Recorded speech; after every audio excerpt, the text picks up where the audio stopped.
ஓம் முருகா, குரு முருகா, அருள் முருகா, ஆனந்த முருகா, சிவசக்தி பாலகணேஷ், அன்முகணேஷ், ராசரணி என் வாக்கின் நினைவில் நின்று காக்க ஓம் ஐம் கிரீம் வேல் காக்க ஸ்வாகா. ஓம் சைராவணர் பவி ஆறுமுகம் அருளிடும் அனுதன் நேருமுகம். நான் மாரியம்மாள் சரவணன். இன்றைய வீடியோ பதிவில் நம்ம நேற்றைய பதிவுடைய தொடர்ச்சி தான் பார்க்க போகிறோம். அதாவது வள்ளிமலையில் நடந்த வேல்மாறல் பூஜையானது 4வது பாகம் இன்றைய பதிவில் பார்க்க போகிறோம். முடிஞ்ச வரைக்கும் இந்த பதிவோடு நான் நிறைவு செய்ய முடியுமான்னு பார்க்குறேன். ஏன்னா அல்ல அல்ல குறையாத அக்ஷய பாத்திரம் போல முருகப்பெருமானும் வள்ளி தெய்வானி அம்மாவும் நிகழ்த்திய அற்புதங்கள் சேர்ந்துக்கிட்டே வருதுன்றதால இதனால் இந்த வீடியோ பதிவானது அடுத்தடுத்த பாகங்களுக்கு கடந்து போய்கிட்டு இருக்கு அப்படின்னு சொல்லலாம். இன்றைய பதிவும் நிறைய அற்புதங்கள் நிறைந்த ஒரு பதிவாக உங்களுக்கு இருப்பது மெய் சிலிர்ப்பாக இருக்க போகுது. மற்றும் ஒரு தகவலாக அடுத்த வேல்மாறல் பூஜை எங்கே நடக்க போகுது, என்ன தேதி என்றதையும் நம்ம இந்த பதிவில் பார்க்க போகிறோங்க. அதனால பதிவானதை ஸ்கிப் பண்ணாமல் பாருங்கள். இந்த அற்புதங்கள் எல்லாரிடம் சென்றடையணும் அப்படின்னா வீடியோ பதிவுக்கு லைக் பண்ணி தெரிஞ்சவங்களுக்கு ஷேர் பண்ணுங்கள். சரி, வாங்க நம்ம வீடியோக்குள்ள போயிடலாம். முதல் தகவலா நம்ம அடுத்த வேல்மாறல் பூஜை எங்க நடக்க போகுது அப்படின்னு எல்லா சகோதரையும் கேட்க ஆரம்பிச்சிட்டீங்க. ஏன்னா இந்த ஒரு வேல்மாறல் பூஜையில நம்ம கலந்துக்கிட்டோம் அப்படின்னா அந்த ருசி, அதாவது அந்த அமிர்தத்தை ஒரு துளி பகிர்ந்தாலும் அமிர்தம் தானே அப்படின்ற மாதிரி எங்கெங்கோ இருந்தெல்லாம் வேல்மாறல் பூஜைக்கு வர்றதுக்கான காரணம் என்ன அப்படின்னா நேற்றைக்கு நடந்த அந்த வீடியோ பதிவில் பார்த்துருப்பீங்க. அப்படியே முருகப்பெருமான் சாட்சாத் அங்கே அமர்ந்திருக்கிறத நம்ம என்னதான் வீட்டில் நம்ம வழிபாடு முறைகள் செய்தாலும் ஒரு இடத்துல ஒரு கூட்டாக இருந்து நம்ம வழிபாடு செய்யும் போது ஐயன் அங்கே வராருன்றதுக்கு 100% உண்மை அப்படின்றத ஐயன் நிரூபிச்சிட்டார்ல. அந்த ஒரு துளி அமிர்தத்தை பகிரணும் அப்படின்றதுனால யாரோ எங்கெங்கோ தூரத்துல இருந்தாவது அந்த வேல்மாறல் பூஜைன்னு காதில் கேட்டதும் எல்லாரும் ஓடி வர்றதுக்கு காரணம் அதுதாங்க. அதனால அடுத்த வேல்மாறல் பூஜை எங்க அப்படின்னு சகோதரிகள் கேட்க ஆரம்பிச்சிட்டாங்க. சரி, நான் சொல்றேன். அடுத்த வேல்மாறல் பூஜை பழனியில வச்சா நல்லா இருக்குமா? எல்லாரும் வந்துடுவீங்களா? என்னங்க எல்லாரும் ஒரு பக்கம் சந்தோஷப்படுறீங்க, ஒரு பக்கம் பழனியா ரொம்ப தூரமாச்சே அப்படின்னு யோசிக்கிறீங்களா? பழனியில வைக்கிற ஒரு எண்ணம் இருக்கு, ஆனா இப்போதைக்கு அதாவது 4வது மாசம் ஏப்ரல் மாசம் வைக்கிறதுக்கு உண்டான வாய்ப்பு இல்லை. ஆனா அடுத்த மாசமா 5வது மாசம் வைக்கலான்னு ஒரு எண்ணம் இருக்கு. ஐயனோட உத்தரவு இருக்கு அப்படின்னா நிச்சயமா நம்ம பழனியில வைக்கலான்றதை நான் தெரிவிச்சுக்கிறேன். சரி, இப்போ நாம அடுத்ததா அதாவது நம்ம 10வது முறையா நம்ம எல்லாம் செயல் சேனல் எடுத்து நடத்தக்கூடிய 10வது முறை வேல்மாறல் பூஜை எங்க நடைபெற போகுது அப்படின்னா பட்டாபிராமில் அமைந்துள்ள ஸ்ரீ செல்வ விநாயகர் கல்யாணராம திருக்கோவில்ல நடக்க போகுது. ஆமாங்க, விநாயகர் கோவில் தான். ஆனா அந்த திருக்கோவில்ல இப்போ நம்ம வேலவரா இருக்கக்கூடிய முருகப்பெருமான் வேலாகவே அங்க பிரதிஷ்டை செய்ய போறாங்க. வருகின்ற பங்குனி உத்திரத்தன்று தான் கும்பாபிஷேகம், மகா கும்பாபிஷேகமானது நடக்க இருக்கு. கும்பாபிஷேகம் நடந்து முடிஞ்ச கையோட முதல் கிருத்திகையில அந்த 48 நாட்கள் மண்டல பூஜை நடந்துகிட்டு இருக்கும் போதே 20வது நாள் நாம வேல்மாறல் பூஜை அங்க செய்ய போறோம். என்ன டேட் அப்படின்னா 19/4/2026 ஞாயிற்றுக்கிழமை கிருத்திகை அன்று நாம வேல்மாறல் பூஜை செய்ய போறோம். இதுல என்ன ஒரு கூடுதல் மகிழ்ச்சி என்ன தெரியுமா? சென்ற வருடம் முதல்ல நாம பாமனையா திருக்கோவில்ல நாம முதல் வேல்மாறல் பூஜையை நம்ம பிள்ளையார் சொல்லி போட்டு ஐயாவோட கோவில் ஆரம்பிச்சோம். அது என்ன டேட் தெரியுமா? 20/4/2025 நம்ம முதல்ல செய்தோம். ஆனா அதே போல இந்த வருடம் ஒரு வருஷம் ஆகுது கரெக்டா நம்ம வேல்மாறல் பூஜை ஆரம்பிச்சு. அதே போல இந்த வருடம் 19/4/2026 அன்று வேலவர் கோவில வேல்மாறல் பூஜை நடைபெற உள்ளது. பட்டாபிராமிலும் அமைந்துள்ள திருக்கோவிலுங்க. ரொம்ப சிறப்பான ஒரு நாள்ல, அது மண்டல பூஜை நடந்துகிட்டு இருக்கிற ஒரு நாள்ல நம்ம வேல்மாறல் பூஜை செய்யறதுக்கு உண்டான ஒரு வாய்ப்பு அமைஞ்சிருக்கு. கண்டிப்பா எல்லாரும் கலந்துக்கோங்க. அந்த ஒரு துளி அமிர்தம் உங்களுக்கும் கிடைக்கணும்னு நினைக்கிறவங்க முடிஞ்சவரை எல்லாரும் பகிர்ந்துக்கோங்க.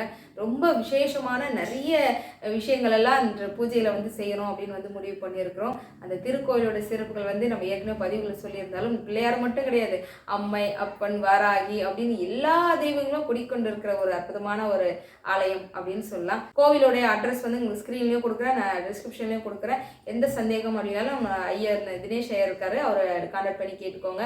வேல்மாறல் பூஜை என்னைக்கு நடைபெறன்ற டேட் நீங்க மார்க் பண்ணி வச்சுக்கோங்க, யாரும் மறந்துடாம. ஏன்னா நம்ம அடுத்த வேல்மாறல் பூஜை ஒரு பிள்ளையார் கோவிலில் தான் செய்ய போகிறோம் அப்படின்றதுக்கு ஏற்ற மாதிரி அன்று நம்ம வேல்மாறல் பூஜையில் ஒரு சகோதரி காணி பிள்ளையார் எனக்கு பரிசாக கொடுத்துருந்தாங்க. அப்போ புரியல, இப்போ புரியுதுங்க. அதனால் கண்டிப்பாக எல்லாரும் இந்த பூஜையில் கலந்துக்கணும் அப்படின்னு சொல்லி அன்போடு கேட்டுக்கிறேங்க. நேற்றைய பதிவை பார்த்துட்டு எல்லாருமே கண்ணீர் மல்க உடனே, அதாவது வீடியோ பதிவு பார்த்த கையோடு எல்லாரும் எனக்கு மெசேஜ், நீங்கள் எல்லாருமே வந்து கண் கலங்கி அழுதுகிட்டே வந்து அந்த மெசேஜ் கொடுத்தது உண்மையாகவே நேரடியாக முருகப்பெருமானை வந்து தரிசனம் செய்த மாதிரி இருந்தது. எங்கள் எல்லாருக்குமே வந்து கோவிலுக்கு வர முடியல, பூஜையில் வந்து கலந்துக்க முடியலன்ற ஒரு குறையே தீர்ந்து போச்சு, அப்படியே நேரடியாக இருந்து நாங்கள் பார்த்தா மாதிரி இருந்தது அப்படின்னு சொல்லியிருந்தீங்க. உண்மையாகவே அந்த ஒரு நிமிஷம் இப்போ நினைச்சாலும் கண் கலங்குற அளவுக்கு முருகனோட அருள் வந்து எல்லாருக்கும் நிறைஞ்சு கிடைச்சதுங்க. அப்பா வந்து எப்பவுமே உடனே கொடுத்துட மாட்டார்ல, கொஞ்சம் கொஞ்சமாக தானே கொடுப்பாரு. ஆனால் கொடுத்தாருன்னா கை நிறைய மனசு நிறைய நமக்கு கொடுப்பாருன்றது வந்து நிதர்சனமாக இருந்துச்சு நேற்று நம்ம பதிவு வந்து பார்க்கும்போது. அதோட வேல்மாறல் அப்படின்னாலே வேல்மாறல் மகா மந்திரத்துக்குரியதான எந்திரம்.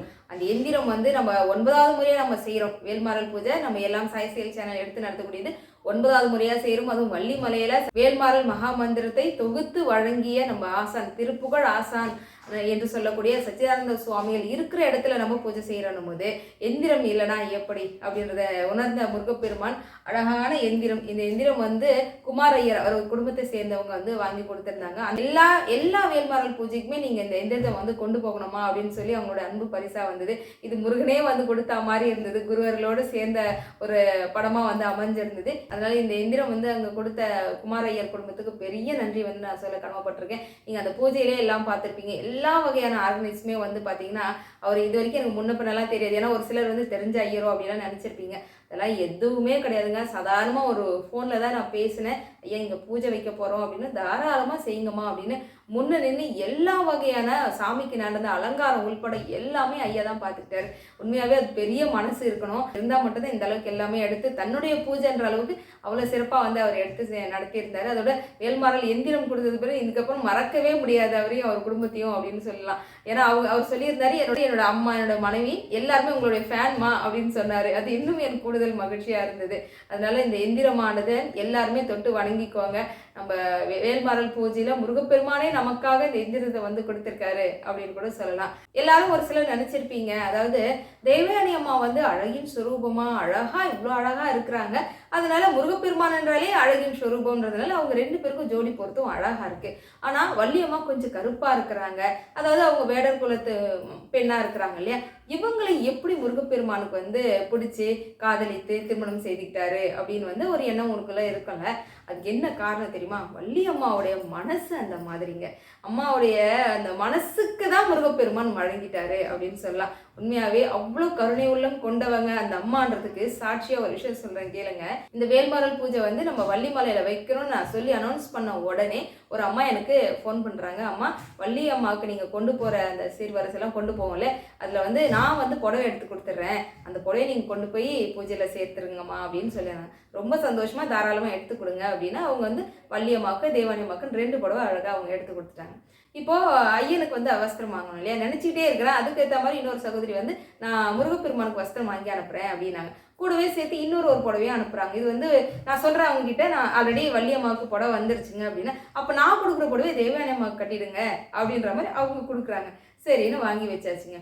வாங்கினதுக்கு அப்புறமா என்னன்னா, நம்ம பூஜையில வச்சிருந்தோம் இல்லையா, 12 மணிக்கு ஐயர் வந்து சொல்றாரு, நீங்க பூஜை நடந்துகிட்டே இருக்கட்டும், உள்ள வந்து சந்தன காப்புல இருந்தார் முருகப்பெருமான், அதை எடுத்துட்டு நாங்க இப்போ அபிஷேகம் பண்ண போறோம், அதனால நீங்க வஸ்திரம் கொடுத்தீங்கன்னா அபிஷேகம் முடிஞ்ச கையோட இந்த வஸ்திரம் வந்து நாங்க சாமிக்கு கட்டிடுவோம் அப்படின்னா, தாராளமா ஐயா அப்படின்னு நாங்க என்ன பண்றோம், பூஜையிலேருந்து எழுந்திரிச்சு வஸ்திரம் எடுத்து ஐயாக்களை கொடுத்து நான் அனுப்பிச்சு விட்டுட்டேங்க. இப்போ யார் யாருக்கு என்னென்ன போடுவேன் அப்படின்னு எனக்கு மட்டும்தான் தெரியும், அது எடுத்து கொடுத்த சகோதரிகளுக்கு மட்டும்தானே தெரியும். ஐயர்கிட்ட கொடுக்கும்போது இதை இந்த சாமிக்கு கட்டுங்கெல்லாம் நான் சொல்லவே இல்லை. பூஜையெல்லாம் முடிச்சுட்டு போய் நான் பார்க்குறேன், வள்ளி அம்மாவுக்கு எடுத்த புடவை தான் வள்ளி அம்மா கட்டியிருந்தாங்க, தேவானி அம்மாவுக்கு எடுத்த புடவை தான் தேவானி அம்மா கட்டியிருந்தாங்க. இதை விட வேற என்ன வேணுன்ற மாதிரி எனக்கு அப்படியே, அம்மா எங்கள் மனசை நீங்கள் எந்த அளவுக்கு புரிஞ்சுக்கிட்டீங்க, ஏன்னா எப்படி வேணாலும் மாற்றி கட்டியிருக்கலாம்ல, நாங்கள் சொல்லவே இல்லைங்க, ஆனால் வள்ளியம்மாக்குன்னு எடுத்த புடவை தான் அவங்க கட்டியிருந்தாங்க. நம்ம ஆசாசியாக ஒரு விஷயத்த செய்யணும் போது அம்பாள் வந்து அதை ஏற்றுக்கிட்டு நமக்கு அருளை வந்து கொடுக்குறாங்கன்னு நினைக்கும் போது அப்படி ஒரு பேரானந்தமாக இருந்தது அப்படின்னு சொல்லலாம். இதில் இன்னொரு விஷயம் சொல்கிறேன் கேளுங்க. முதல்ல அம்மாவுக்கு புடவை எடுத்து கொடுக்கணும்னு நினைச்சாங்கல்ல, அவங்க யாரு அப்படின்னா மலர். அவங்க வந்து ராஜபாளையத்தை சேர்ந்தவங்க. நம்ம கந்தபுராணம் வந்து பகுதி வந்து பார்த்துட்டு இருக்கோம் இல்லையா, முதல் பாகத்துல கிட்டத்தட்ட 200 பேருக்கு மேல நீங்க மெசேஜ் பண்ணீங்க. அதுல நான் ஒரு 11 பேரை தேர்ந்தெடுத்தேன், 10 பேரை தேர்ந்தெடுத்துட்டேன். ஒரு 11வது ஆளா வந்து இவங்க இன்னும் நிறைய முருகனுடைய பேர்கள் போட்டு கமெண்ட் பண்ணியிருந்தாங்க. அதனால சரி இவங்க பேர் எடுப்போமே அப்படின்னு 11வது ஆளா சும்மா சாதாரணமா தான் எடுத்தேன்.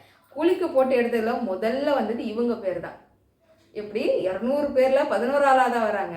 நான் குளிக்கு போட்ட இடத்துல இவங்க பேர் தான் வருதுன்னா வள்ளியம்மாவோட கருணையை பாருங்க. அதாவது நீ எனக்காக ஒரு விஷயத்தை செய்யறேன்னும் போது உனக்கானதை நான் ஏதாவது செய்யணுமேன்ற மாதிரி ஐயனையும் அவங்க வீட்டுக்கு அனுப்பிச்சிட்டாங்க அப்படின்னு தான் நான் சொல்வேன். இன்னொரு விஷயம் வந்து இன்னொரு சகோதரி வந்து புடவை எடுத்து கொடுத்தாங்கன்னு சொன்னாங்கல்ல, அவங்க வீட்டுக்கு வள்ளியம்மாவே போயிட்டாங்க. எப்படின்னு கேட்குறீங்களா? அதாவது ஒரு தம்பி வந்து வள்ளிமலைக்கு போயிட்டு வந்து பிரசாதம் அவங்க வீட்டுக்கு அனுப்பிச்சிருக்காரு. அதாவது அந்த சகோதரி எனக்கு சாமியோட வஸ்திரம்லாம் வச்சு கொரியர் போட்டுட்டாங்க. கொரியர் எங்கள் வீட்டுக்கு வந்து இன்னும் சேரலை. அதுக்கு முன்னாடியே அம்மா அவங்க வீட்டுக்கு போயாச்சு. அந்த கொரியர் ஓப்பன் பண்ணி பார்த்தா நம்ம வாரியார் சுவாமிகளுடைய குருவும் அந்த குருவோடைய ஃபோட்டோவும் வள்ளியம்மாவுடைய ஃபோட்டோவுமே அழகாக அவங்க வீட்டுக்கு போயாச்சுங்க. எப்படி இருக்கும்ல? அதாவது அதுவும் அவங்க சொல்கிறாங்க, நான் வள்ளியம்மாவை ஃபோட்டோ எங்கள் வீட்டில் இல்லை, நான் வாங்கணும்னு தான் நினச்சிட்டு இருந்தேன் அப்படின்னு சொல்லி அழகாக அவங்க வீட்டுக்கு போயாச்சு. அவங்க வேற யாராலும் நமக்கு ஏலக்காய் மாலைலாம் போட்டு தருவாங்க. அந்த சகோதரி தான், அதாவது அவங்களுடைய கைவண்ணத்தின் பேரில் தான் ஏலக்காய் மாலையும் அத்தனையுமே நம்ம வந்து சாமிக்கு சாற்றிடணும். நம்ம ஒன்று செய்கிறோம்னா அவங்க ரெட்டிப்பாக நமக்கு செய்வாங்கன்றதுக்கு இதெல்லாம் ஒரு சாட்சி அப்படின்னு சொல்லலாம். தாயார் நிகழ்த்திய மற்றும் ஒரு அற்புதங்க. எப்போவுமே ரதபந்தம் தான் கொடுப்போம். ஆனால் இந்த முறை அந்த தலத்துக்குரிய சிறப்பாக வந்து ஒரு பக்கம் வந்து வள்ளியம்மாவும் மற்றொரு பக்கம் வந்து நம்ம சச்சிதானந்த சுவாமிகள் குருவாக இருக்கட்டும் அப்படின்ற மாதிரி நம்ம விசிட்டிங் கார்டு போல் அடித்தோம் இல்லையா? அங்கே அடிச்செல்லாம் முடிச்சாச்சுங்க. நாங்கள் சனிக்கிழமை அன்று நாங்கள் போய் அம்பாலை தரிசனம் செய்யும்போது அம்பாள் இந்த கலர் புடவையில் தான் இருந்தாங்க. அதை பாருங்கள், நம்ம அடிச்சிருக்கிற அந்த கலர் புடவையும் இதுவும் அப்படியே சேம் கலராக இருக்குது பாருங்கள். அதுக்கப்புறம் இப்போ நாங்கள் வீடியோலாம் எடிட் பண்ணும்போது தான் நான் அதை கவனித்தேன். அம்பாள் வந்து அந்த ஃபோட்டோவின் ரூபமாகவே எல்லாருடைய இல்லத்துக்கும் நான் போக போகிறேன் அப்படின்றத அவ்வளோ அழகாக வந்து காமிச்சா மாதிரி இருந்தது. நாம் செய்த ஒவ்வொரு பூஜை முறையும் ஒவ்வொரு செயலுமே அம்பாளோட கருணை வந்து நிறைஞ்சிருந்ததுங்க. எனக்கும் அம்பாலோட அருள் வந்து கிடைச்சிதுங்க. எப்படின்னா பூஜையில் வந்து எப்பவுமே நம்மளுடைய ஒரு ஸ்டைல் அப்படின்னா வந்து முருகப்பெருமானை வர வைப்போம். வர வைக்கிறதுக்காக திருப்புகள் அடி மீது அடி வைத்து பாடல் இதெல்லாம் பாராயணம் செய்து முடிச்சதுக்கப்புறம் தான் நம்ம பூஜையானதை ஆரம்பிப்போம். கரெக்டாக நம்ம வந்து முருகா ஓடிவா முருகா ஓடிவா முருகான்னு பாடலெல்லாம் பாடி முடிக்கவும் சகோதரி வந்து என் கையில் ஒரு புத்தகம் கொடுக்குறாங்க. அந்த புத்தகம் என்னன்னு ஓப்பன் பண்ணி பார்த்தா முருகனுடைய மந்திரங்கள் நிறைந்த ஒரு புத்தகம் என் கையில் கொடுத்தாங்க. இதுதான் ஒரு ஆச்சரியம். அதாவது பூஜைக்கு நான் வந்துட்டேன் அப்படின்னு சொல்கிறாருன்னு பார்த்தா பூஜையெல்லாம் முடிஞ்சதுக்கப்புறம் வீட்டில் வந்து அந்த புத்தகத்தை நான் ஓப்பன் பண்ணி பார்க்குறேன். அதில் ஒரு பேப்பரில் வந்து குங்குமம் மடிச்சிருந்துச்சு. நான் என்ன பண்ணேன், உடனே நெத்தியில் வச்சுட்டு அந்த சகோதரி கேட்குறேன், எந்த ஒரு கோவில் குங்குமம் அப்படின்னு நான் கேட்டால் அவங்க சொல்கிறாங்க, இது திருத்தணியிலிருந்து வந்த குங்குமம் அப்படின்னாங்க. எனக்கு ரொம்ப சந்தோஷம். அதுலேயும் இன்னொரு விஷயம் கேளுங்க. அவங்க என்ன சொல்கிறாங்கன்னா, நான் இது வரைக்கும் முருகரை வந்து வழிபாடு செய்தேன் அப்படின்னா முருகர் மட்டும்தான் நான் கவனிச்சிருக்கேன். ஆனால் நீங்கள் நிறைய பதிவுகளில் சொல்வீங்க வள்ளியம்மாவை பாருங்கள் தேவானி அம்மாவை பாருங்கன்னு சொல்வீங்க. அப்போ நான் திருத்தணிக்கு போகும்போது வள்ளியம்மாவோட தரிசனம் நல்ல கண்குளிர எனக்கு வந்து அம்மா கிட்ட போகும்போது உங்கள் ஞாபகம் எனக்கு வந்துச்சு. தேவானி அம்மாவை பார்க்கும்போது எனக்கு உங்கள் ஞாபகம் வந்துச்சு. அதனால் அங்கே கொடுத்த குங்குமம் வந்து உங்களுக்கு தான் கொடுக்கணும் அப்படின்னு அப்பயே வந்து நான் எடுத்து வச்சுக்கிட்டேன் அப்படின்னு சொன்னாங்க. அதனால் முடிஞ்ச வரை இந்த குங்குமம் வந்து உங்களுக்கு தான் அனுப்பிச்சி வைக்கணும் அப்படின்னு நான் நினச்சிட்டே இருந்தேன். இன்னொன்று வந்து வள்ளியம்மா கிட்ட வாங்கின குங்குமமும் கையில் வச்சுருக்காங்க. தேவானி அம்மா கிட்ட போகும்போது ஐயரே என்ன பண்ணுறாருன்னா அவரு ஒரு பேப்பரில் வந்து குங்குமம் வச்சு கொடுக்குறாரு. அப்போ இந்த ரெண்டு குங்குமத்தையும் ஒன்றா வச்சுக்கிட்டாங்களா? அந்த பேப்பர் தாங்க இங்கே விசேஷம். அந்த பேப்பரில் என்ன இருந்தது தெரியுமா? துதிக்குமடி யாருக்கொருவர் கெடுக்க இட நினைக்கிறவர் குலத்தை முதல் அறக்கலையும் எனக்கு ஒரு துணையாகும் என்ற வாசகம் எழுதப்பட்டிருந்தது. கீழே இன்னொரு பாடலும் இருக்கு. தளத்தில் உள்ள கனத்தொகுதின்னு இருக்குல்ல, அந்த பாடலும் வந்து இருக்கு. இந்த ரெண்டு பாடலோடு சேர்ந்த ரெண்டு தாயாரோட குங்குமம் சேர்த்து அவங்க எனக்கு வந்து பரிசா வந்து கொடுத்துருந்தாங்க. அதாவது திருத்தணி முருகப்பெருமானோட ஆசீர்வாதமும் வந்து அங்கே எனக்கு கிடைச்சது. அம்பாலோட கருணையால் அந்த பாடல் பாருங்க, எப்பவும் எதுக்காகவும் நீ வந்து கலங்கி நிற்காத, உனக்காக நாங்கள் எப்போதும் துணையாக இருப்போம் அப்படின்னு அம்பாள் சொன்ன மாதிரி இருந்தது. இவ்வளோ அற்புதங்கள் நாம் வந்து முழு மனதோட அம்பாளுக்காக செய்யும்போது எல்லாருக்கும் கிடைக்கும். எனக்குன்னு இல்லை, அந்த சகோதரிகளும் கிடையாது, எல்லாருக்குமே கிடைக்கும் அப்படின்றத வந்து இந்த முழுமையாக அந்த பதிவில் வந்து உங்களுக்கு சொல்லணும் அப்படின்னு நினைக்கிறேன். அப்புறம் நான் நேற்றைய பதிவில் சொல்லியிருந்தேன், நம்ம பொன்னி சகோதரி வந்திருந்தாங்க, திருப்பூர்லேருந்து வந்திருந்தாங்க அப்படின்னு நான் சொன்னேன். எவ்வளோ பல போராட்டங்களுக்கு பிறகுதான் சகோதரி வந்து பூஜைக்காக வந்திருந்தாங்க. சும்மா வரலைங்க, கையில் நம்ம பழனி ஆண்டி இடத்துக்கு தான் வந்திருக்கிறாங்க. அப்படி இருக்கும்போது எவ்வளோ போராட்டங்களுக்கு பிறகு அழகாக பூஜைக்கு வந்தாச்சு.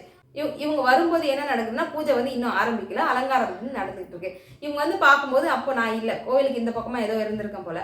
அப்போ சகோதரி கூட இன்னும் 2-3 பேர் வந்திருக்காங்க. அவங்க என்ன நினைக்கிறாங்கன்னா நம்ம மேலே போய் சாமியை பார்த்துட்டு வந்துடுவோம் அப்படின்னு சொல்லிட்டு இவங்க வேக வேகமாக மேலே படி ஏறி போய் சாமியை பார்த்துட்டு வரேன்னு இவங்க கிளம்பியாச்சு. அதுக்கப்புறம் நாங்கள் வந்து இங்கே பூஜைக்கான வேலைகள் எல்லாம் ஆரம்பித்து பூஜையை இப்போ நாங்கள் ஸ்டார்ட் பண்ண போகிறோம். இப்போ இவங்க என்ன பண்ணாங்க, மேலே போய் முருகரை பார்த்தாங்களே, பார்த்த கையோட இவங்களையும் அறியாமல் இவங்களுடைய கால் பாதம் வந்து இழுக்குது. அதாவது எங்கள் ஆசிரமம் மேலே போய் ஆசிரமத்தை பார்த்துட்டு வந்துடணும் அப்படின்னு கொஞ்ச நேரம் தான் ஆகும்னு நினைக்கிறேன், நம்ம சீக்கிரமாக போய் வேகமாக பார்த்துட்டு வந்துடுவோம் அப்படின்னு சொல்லிட்டு, ஏன்னா எவ்வளோ நேரம் ஆகும் என்னெல்லாம் தெரியாது, புதுசாக போகிறவங்களுக்கு எதுவும் தெரியாதுல்ல, அதனால என்ன பண்ணுறாங்க, இவங்க வேகமாக ஆசிரமத்துக்கு போகிறாங்க, சச்சிதானந்த சுவாமிகளை பார்க்கணும் அப்படின்னு போகிறாங்க.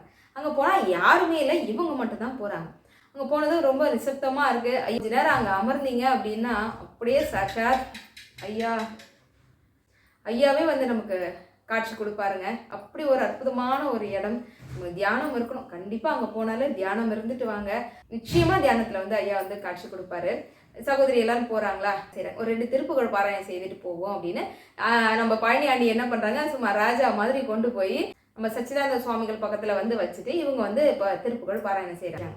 ஒரு 2 திருப்புகழ் பாராயணம் செய்துட்டு எந்திரிச்சு நம்ம கிளம்பலான்ற நேரத்துக்கு திடீர்னு நான் ஒரு 4 பேர் உள்ளே வந்தாது, கொஞ்சம் ஓரளவுக்கு இந்த காலேஜ் படிக்கிற பிள்ளைங்க மாதிரி 4 பேர் வந்திருக்காங்க. அக்கா கொஞ்ச நேரம் எல்லாரும் வெயிட் பண்ணுங்க, கூட எல்லாரும் இவங்க கூட சேர்ந்து ஒரு 2 திருப்புகழ் பாராயணம் செய்யுங்களேன் அப்படின்னு வந்து அந்த தம்பிங்க கேட்டிருக்காங்க. சரி ஓகேப்பா அப்படின்னு சொல்லி இவங்க எல்லாரும் சேர்ந்து எல்லா திருப்புகழும் பாராயணம் செய்திருக்காங்க. அதாவது ரொம்ப நிசப்தமாக அமைதியாக இருக்கும் அந்த இடத்துல. ஒரு திருப்புகழ் பாராயணம் செய்து பாருங்களேன், அது அப்படியே பேரானந்தமாக இருக்கும். அந்த வந்து சொல்ல வார்த்தைகளே இல்லை, அப்படி ஒரு பேரானந்தமாக இருக்கும். அந்த திருப்புகழ் இருக்கக்கூடிய அந்த இசை இருக்கு பாருங்க, அப்படி ஒரு சந்தோஷத்தை கொடுக்கும். திருப்புகழ் பாராயணம் செய்து முடித்த கையோட இவங்க திரும்ப எந்திரிக்கிறோம், ஏன்னா அங்கே வந்து நேரமாகதே, நம்ம வந்து பூஜைக்கு போகணுமே, இங்கிருந்து இறங்கி போக லேட் ஆகுமேனு இவங்க திரும்ப எந்திரிக்கிறாங்க. அப்போ அந்த பசங்க வந்து விடுற மாதிரியே இல்லை, அக்கா உட்காருங்க நம்ம வந்து வேல்மாறல் பாராயணம் செய்திருவோம் அப்படின்னு வந்து சொல்கிறாங்க. அப்போ சகோதரிக்கு வந்து வேண்டான்னு சொல்ல முடியல, இருக்க வேல்மாறல் படிக்கிறதுனா சும்மாவா. அதே சமயம் சகோதரிக்கு வந்து என்ன முழுக்க கீழையும் இருக்கு, வேல்மாறல் பூஜை ஆரம்பிச்சுட்டு இருப்பாங்களே, நம்ம வந்ததே அதுக்கு தானே, நம்ம அங்கே போகலையே அப்படின்னு சகோதரி நினைக்கிறாங்க. அதனால என்ன நடக்குதுன்னா, சரி பரவாயில்ல வந்ததுன்னு வந்தாச்சு, எல்லாரும் சேர்ந்து வேல்மாறல் பாராயணம் செய்வோம் அப்படின்னு அங்கே எல்லாருமா சேர்ந்து வேல்மாறல் பாராயணம் செய்து முடிச்சுட்டு கொஞ்ச நேரம் தியானத்தில் இருந்திருக்காங்க.